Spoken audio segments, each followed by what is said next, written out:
Hi everyone, welcome to your channel in rational English classes. आपका स्वागत है rational English classes में।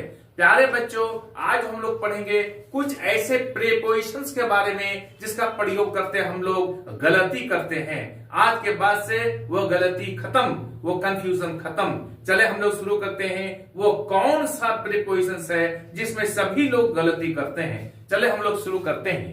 प्यारे बच्चों, यदि कोई आदमी बीमारी से मरता है तो हम लोग वहां पर कौन सा प्रीपोजिशन प्रयोग करेंगे? हम लोग करेंगे जैसे ही डाइड, ऑफ का प्रयोग करेंगे, CHOLERA, he died of cholera.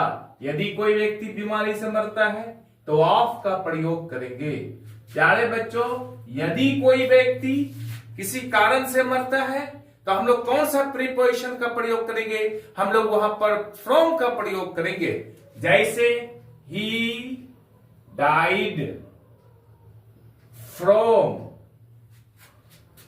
Overwork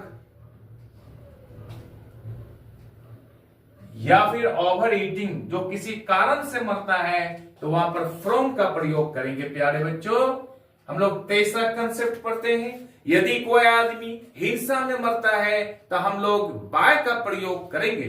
जैसे ही डाइड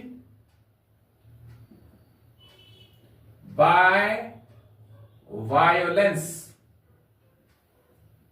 कोई आदमी हिंसा में मरता है तो वहां पर बाय का प्रयोग करेंगे। नेक्स्ट कंसेप्ट लेते हैं प्यारे बच्चों।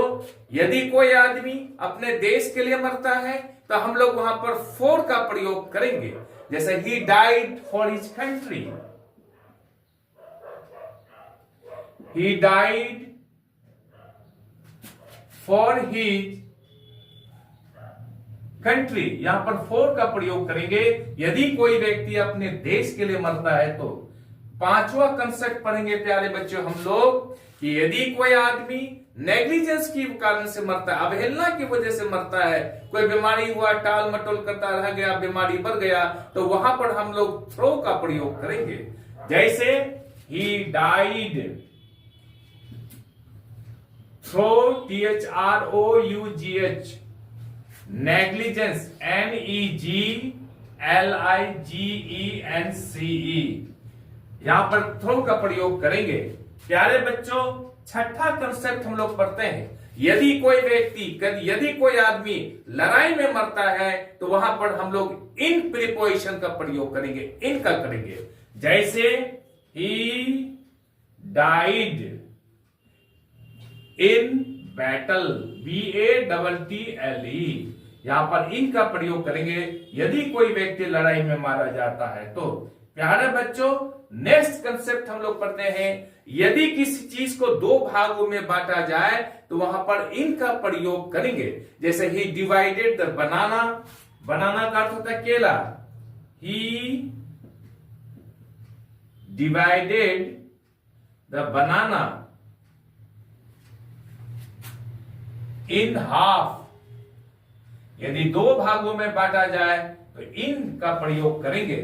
यदि दो से अधिक भागों में बांटा जाए तो वहां पर हम लोग इनटू का प्रयोग करेंगे। जैसे he divided the banana into 4 parts, FOUR। प्यारे बच्चों, यहां पर दो से अधिक है, 4 भाग है तो यहां पर इनटू का प्रयोग होगा। 2 भाग है तो यहां पर इन का प्रयोग होगा। प्यारे बच्चों, ठीक उसी तरह से के पीछे के अर्थ में हम लोग अगर सेंटेंस बोलेंगे तो कौन सा प्रीपोजिशन हम लोग प्रयोग करेंगे? उदाहरण के लिए, वो धन के पीछे पागल है, वो मनीषा के पीछे पागल है, वो पढ़ाई के पीछे पागल है, तो हम लोग कैसे बोलेंगे? हम लोग बोलेंगे he is mad, he is mad after wealth, वह धन के पीछे पागल है। के बाद में के अर्थ में भी हम लोग आफ्टर का प्रयोग करेंगे। जैसे नंबर 10 में पढ़ेंगे हम लोग ही केम आफ्टर मी, वह मेरे बाद आया। आज हम लोग यहीं तक रखते हैं। आई एम श्योर कि ये वीडियो आपको अच्छी लगी होगी। आप चैनल को लाइक और सब्सक्राइब कर दीजिए तथा बगल वाला बेल आइकन को दबा दीजिए, जिससे कि हर आने वाला वीडियो का नोटिफिकेशन आपको मिलता रहे।